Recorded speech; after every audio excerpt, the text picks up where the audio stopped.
Bismillahirrahmanirrahim. Assalamu alaikum wa rahmatullahi wa barakatuhu.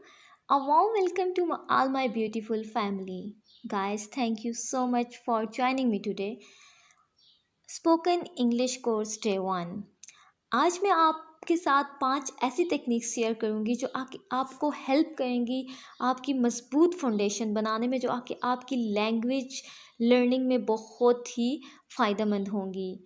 You can not build a strong building on a weak foundation.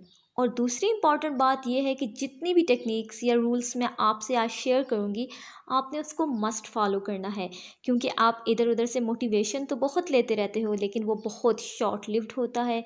आज सीखा और कल भूल के. ऐसा ना हो, इसलिए आज सिर्फ मोटिवेशन ही चलेगी. You can sit back and listen to me carefully.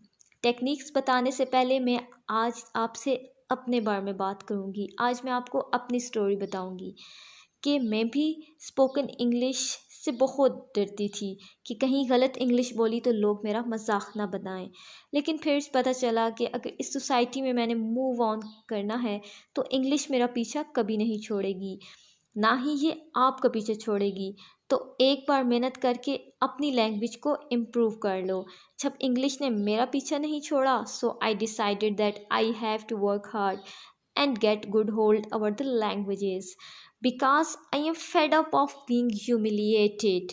क्योंकि मैं थक चुकी थी इस डरने से, लोगों के मजाक उड़ाने रवैये से. I want to get over the mediocrity. मैंने सोचा अगर मैं ये कर पाई हूँ तो आप भी कर सकते हैं.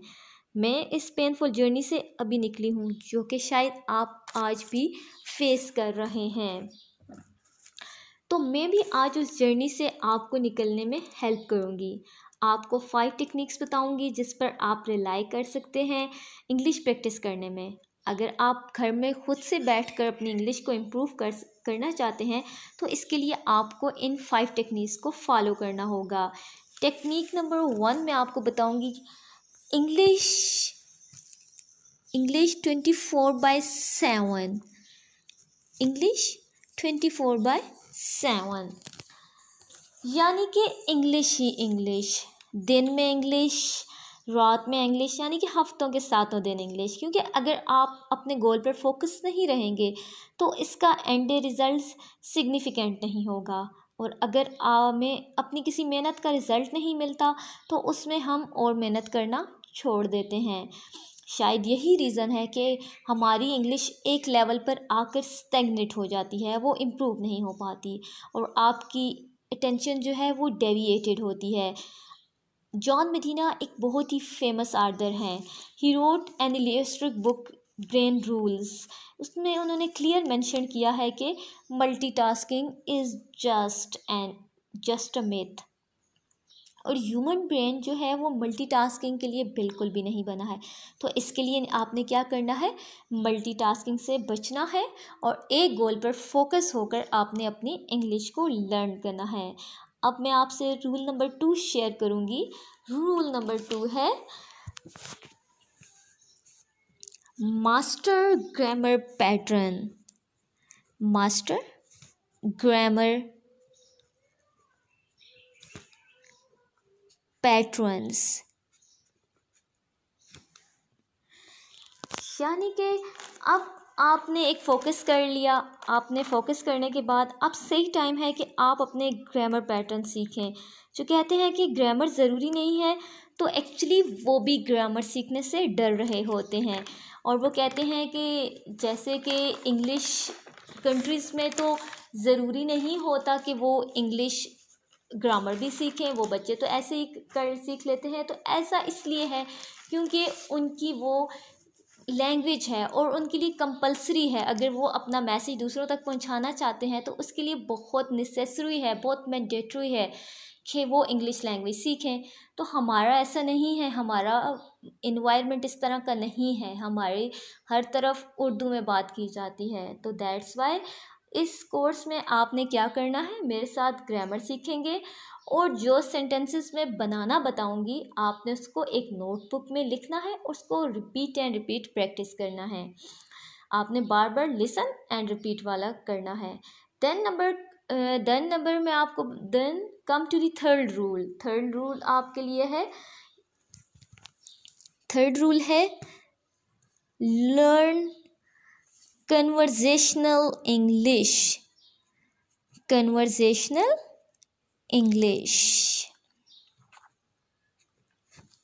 अच्छा, बहुत से लोग इस बात से परेशान हो जाते हैं कि जब इंग्लिश बोलते हैं तो उनके पास कोई न्यू वोकेबलरी नहीं होती और वो कहते हैं आई फील मेंटली पैरालाइज्ड। तो बहुत हाई एडवांस वोकेबलरी सीखने से पहले बहुत ज़्यादा नेसेसरी है कि आप कन्वर्सेशनल इंग्लिश में बात करें और सीखें, एक लफ्ज़ को दूसरे लफ्ज़ के साथ कॉम्बिनेशन बना के सीखें। तो या तो आप ये कर सकते हैं या फिर आप इसके अलावा जो है वो क्या कर सकते हैं, इसके अलावा आप पूरे रेडीमेड सेंटेंसेस जो हैं वो सीख लें। मिसाल के तौर पर अगर आपने अपने बच्चे को बोलना है कि अपने बाजू के स्लीव्स को ऊपर करें तो उससे बोलें roll up your sleeves, roll up your sleeves. या गाड़ी का शीशा ऊपर करो तो रोल अप द विंडो, शीशा नीचे करो रोल डाउन द विंडो। या आपने अगर किसी को लेट रिप्लाई दिया है तो उसके लिए बोलें I am sorry for the delayed response. वे या अगर आप वो कहना चाहते हैं कि आपको आपके रिप्लाई का बहुत ज़्यादा वेट कर रहे हैं तो कहें I am waiting for your reply. ठीक है, ये एक इनफॉर्मल सेंटेंस है। अब मैं आपको बताऊंगी कि फॉर्मल बिजनेस लैंग्वेज में आपने किस तरीके से कहना है। I am eagerly looking forward to your favourable response. इसके लिए आपको बस ये डिसाइड करना है कि आपकी डेली कन्वर्सेशन कैसी है। क्या आप पेरेंट्स हैं, हाउसवाइफ हैं, या फिर आप गेट टुगेदर है, आपको फ्रेंड से बात करनी है, या आपने नेगोशिएट करना है। तो आप देखें कि आप कौन से सेंटेंसेस बार बार यूज़ करते हैं। तो उसे आप एक अपनी डायरी लिख लें, उसमें आप इंग्लिश ट्रांसलेट सेंटेंसेस लिखें और उसे बार बार रिपीट करें। आप ऑलमोस्ट 3000 तक सेंटेंसेस लिख लें, दैट विल बी ऑल। और ये सेंटेंसेस आपकी सारी की सारी रिक्वायरमेंट्स को पूरा करेंगी। अब मैं आपको बताती हूँ नंबर 4 रूल। नंबर 4 रूल है प्रैक्टिस इंग्लिश सॉन्ग्स। जी हाँ, ये है बहुत ही एक इंटरेस्टिंग टेक्निक कि जब भी आप इंग्लिश सॉन्ग को सुनकर सिंग करेंगे तो आपकी क्या होगा कि आपके जो माउथ मसल्स हैं वो क्लेम करेंगे और इंग्लिश लैंग्वेज को आप नेचुरल तरीके से बोल पाएंगे। तो इसके लिए, क्योंकि ऐसा होता है कि जितने भी इंग्लिश सॉन्ग्स हैं वो नेटिव स्पीकर्स के होते हैं, तो इस तरीके से आप साउंड्स को भी समझ पाते हैं कि कौन से वर्ड्स को कैसे प्रोनाउंस करना है।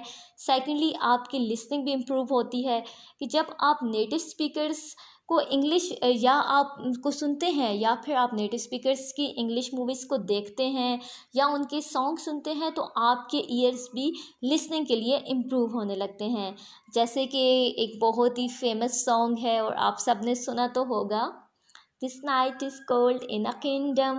I can feel fade over from the kitchen to bathroom. Singer, your steps through the way.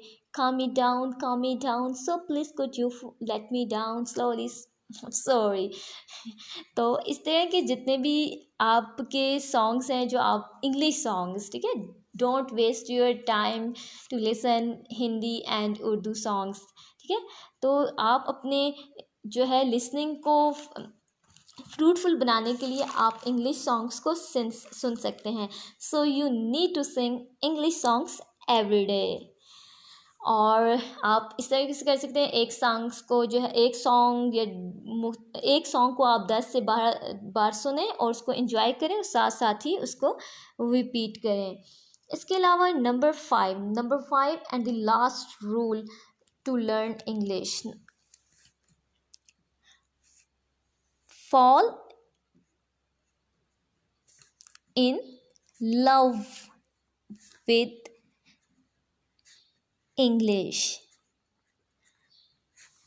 English को प्यार करो, इससे क्या मुराद है? इंग्लिश को प्यार करो, उसे एम्ब्रेस करो। ठीक है, कि अगर आज आप गलत इंग्लिश बोलोगे तो कल सही बोलोगे। इसके लिए सिर्फ करना आपने इतना है कि जो भी आपका पब्लिक स्पीकर आपका रोल मॉडल है, आपका फेवरेट है, या जिसको आप बहुत ज़्यादा एडमायर करते हो, ठीक है, और आप सोचते हैं I want to be like her और I want to be like him, then तो आप उनकी कोई भी यूट्यूब वीडियो देखो, ठीक है, और then you learn to pretend to be like your role model, ठीक है। अब आपने जो भी आप अपनी उनकी वीडियोस देख रही हैं, आपने क्या करना है, आपने प्रिटेंड करना है अपने बिल्कुल अपने रोल मॉडल की तरह।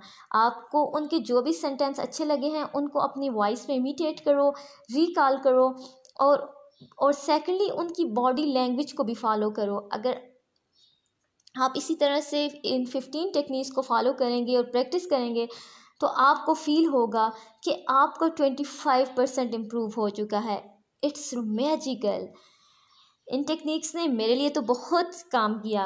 आई डैम श्योर ये टेक्निक्स आपके लिए भी काम करेंगी।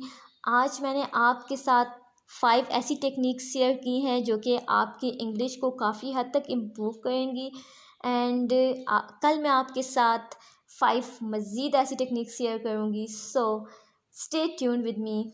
और अगर आपको मेरी ये वीडियो अच्छी लगी है तो प्लीज़ लाइक करके मेरी मोटिवेशन को थोड़ा और बढ़ा दें, और कमेंट करें, और ये ज़रूर बताएं कि मेरी वीडियो आपको समझ आई है कि नहीं आई।